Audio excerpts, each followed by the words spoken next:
Préférez-vous la VO ou la VF? C'est l'éternel débat, l'éternel conflit, l'éternelle guerre civile, et j'exagère à peine. Mais à l'origine de cette question, il y a bien évidemment un facteur commun, le doublage. Alors le doublage, qu'est-ce que c'est, d'où ça vient, à quoi ça sert? Eh ben on va voir ça aujourd'hui.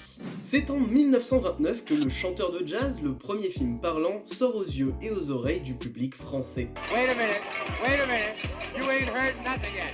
Wait a minute, I tell you ain't heard nothing. You wanna hear... Mais avec cet avènement s'est posé un problème. Comment exporter efficacement un film à l'étranger alors que tous les acteurs parlent anglais? Car oui, si les films muets étaient de langage universel, car principalement dirigés par le mouvement et la musique,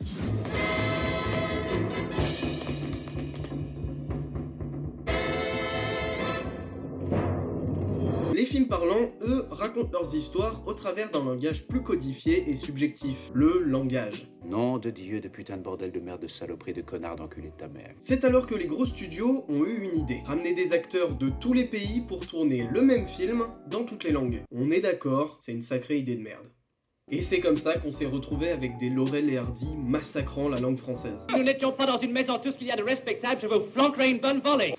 Eh bien, faut battre le fer pendant qu'il est chaud. En avant. Heureusement pour nous, la crise économique frappe et ça devient beaucoup trop cher pour les studios. Une autre technique est alors utilisée à partir des années 30 et prend de l'ampleur, le doublage. Et pour parler franchement, au début, c'était catastrophique. Les Américains s'en occupaient eux-mêmes et c'était un massacre. Voyons donc quelle merde c'était devenu, chaque pays, dont la France, reprendront les choses en main et installeront leur propre studio de doublage. L'un des objectifs étant de limiter les exportations des Américains et devenir un peu plus indépendants. Bien que c'était une bonne idée, ça conduira tout de même à quelques dérives, comme en Allemagne où tous les films de toute langue étrangère étaient juste interdits. Et c'est en 1932 qu'un décret indique enfin que tous les doublages français seront réalisés en France.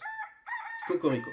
Et c'est à partir de là que va se créer une scission, et que les versions françaises vont dominer le pays à raison de 5 salles VOST à Paris et 5 salles VOST dans le reste de la France. Mais 2 ans plus tard, ce chiffre augmente à 30 salles à Paris et 10 salles dans le reste de la France. Il y a donc une vraie concentration de la VO en Île-de-France par rapport au reste du pays. Et cette scission s'étend au fil des années dans l'esprit et la culture française.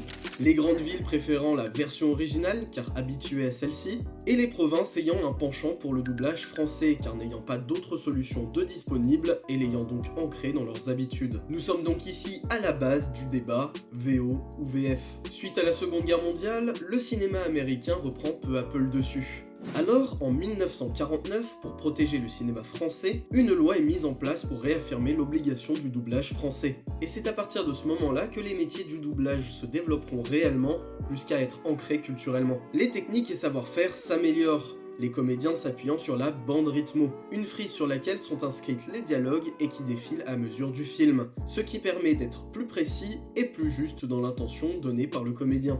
La bande rythmo est une bande lumineuse qui passe sous l'image. Le texte doit suivre absolument le lip sync, c'est-à-dire le mouvement des lèvres. Si la bouche reste ouverte longtemps, on va avoir subitement une écriture plus large. Au contraire, s'il parle précipitamment, l'écriture va être beaucoup plus serrée. Le doublage est à présent une technique à part entière et certains comédiens en font même leur métier. Ce qui donnera quelques voix cultes comme Richard Darbois. Je suis Buzz l'éclair, ranger de l'espace, protection universelle. Mon vaisseau s'est écrasé ici par erreur. Donald Renew. Au nom des sympathiques habitants de New York et des vrais rhinos qui nous regardent, je te demande de mettre tes pattes mécaniques en l'air. Benoît Alman. On ne peut pas s'agenouiller au milieu d'une autoroute en espérant survivre, fils. Dorothée Pousseau. Non, il est très clair que papa ne touchera plus maman pendant un long, très long moment. Et beaucoup d'autres. Au fond, j'ai peut-être eu tort. Si j'étais un pirate, jamais je n'aurais eu l'idée de choisir ce coin comme cachette. Si de nos jours la VO a tendance à reprendre le dessus, notamment lié à l'apparition des plateformes de streaming, et les salles proposant maintenant la plupart des films en VO et en VF. La VF est pourtant encore nécessaire, car si elle n'était pas là, c'est toute une partie du public qui serait mis de côté. Une audience qui se réduirait de 30% selon un directeur de chaîne dans un article de Slate en 2018. Pour que vous vous rendiez compte, dans ces 30%, on retrouve quand même des enfants, des personnes âgées, des personnes qui n'ont juste pas envie de se prendre la tête avec la VO, parce qu'on les oublie souvent, mais il y en a beaucoup qui n'arrivent pas à suivre l'action à l'image et en même temps lire. ça va vite des fois, c'est compliqué. Au-delà de tout ça, si aujourd'hui beaucoup ne s'entendent pas avec la VF, c'est qu'elle est souvent jugée mal faite ou mal traduite. J'ai une passion pour le mauvais doublage. Okay. Ça me passionne. Et depuis que je suis petit, la VF, la mauvaise VF, où je trouve que des doubleurs ont pris des codes, on parlait de codes des affiches tout à l'heure, les codes de doublage, presque de mettre trop d'intention dans une phrase très simple, genre « Hé les gars, qu'est-ce que vous êtes venus faire dans ce parking? On dirait que vous êtes là depuis des heures. Oh là là, me dites pas que vous êtes en train de dealer de la drogue. » Et t'as envie de dire « Gars, pourquoi? Simple, non? Je sais pas, qui parle vraiment comme ça en fait? C'est de la dope. » Et ça m'a toujours fasciné et j'adore ça. Cela peut s'expliquer par le fait que, selon les mots prononcés par l'acteur original, la version française ne colle pas du tout au mouvement des lèvres. Le mauvais doublage avec les lèvres aussi, genre, tu vois bien qu'il dit « fuck », mais nous on lui fait dire « merde », tu vois, et ça donne genre « Non, putain de merde, merde !» Donc pour plus de réalisme, le texte est adapté. Elle trouve le grand machin. Tu vois, en anglais, elle fait the big thing. Non.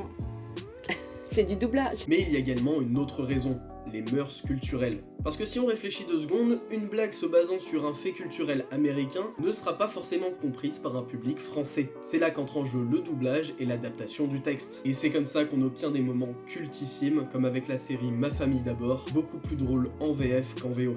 Ouvre la porte, ferme la porte, je suis si indécis. Égaré dans les frictions de la vie. Non, jamais je n'ai ouvert le dictionnaire de ma vie sur Terre. Ou même certaines blagues uniques à notre pays, comme avec les Simpsons. Dans la version américaine, il y avait « Oh my God » et dans les premières saisons, Homer, il dit « Oh mon Dieu !» En France, c'est rare quand on dit « Oh mon Dieu !» Et donc, il fallait trouver ce timing, c'est-à-dire le lip-sync, le M de My God avec ou le P de Pinaise. Donc, c'est pour ça que c'est devenu « Ouh, Pinaise !» C'est un peu le gimmick de la version française. On a rencontré le créateur de la série, Matt Groening, et puis 3 fois. Il nous a fait ce beau compliment, il nous a dit de toutes les versions étrangères des Simpsons, il y en a à peu près une 50aine dans le monde, la version française que je préfère parce que vous avez compris, vous deux, l'esprit de la série. Aujourd'hui, les techniques avancent et pourront à mesure pallier aux différents problèmes de synchronisation des lèvres et autres. Si certains signent déjà la mort des métiers du doublage, je ne serai pas aussi catégorique que ça, car utilisées à bon escient, ces technologies pourront largement aider les comédiens. Les IA et autres logiciels ne sont que des outils, pas des remplaçants. Merci à tous d'avoir regardé cette vidéo jusqu'à la fin. N'hésitez pas à liker la vidéo et à vous abonner, c'est totalement gratuit et c'est le meilleur moyen de soutenir la chaîne et le travail fourni. Et si le cœur vous en dit et que vous voulez me soutenir financièrement, j'ai également un Tipeee où vous pourrez me faire un don, rien qu'1 euro symbolique, ça soutient énormément. Tous les liens sont en description. Et après tout ça, moi je vous donne rendez-vous au mois prochain pour la prochaine vidéo. A plus.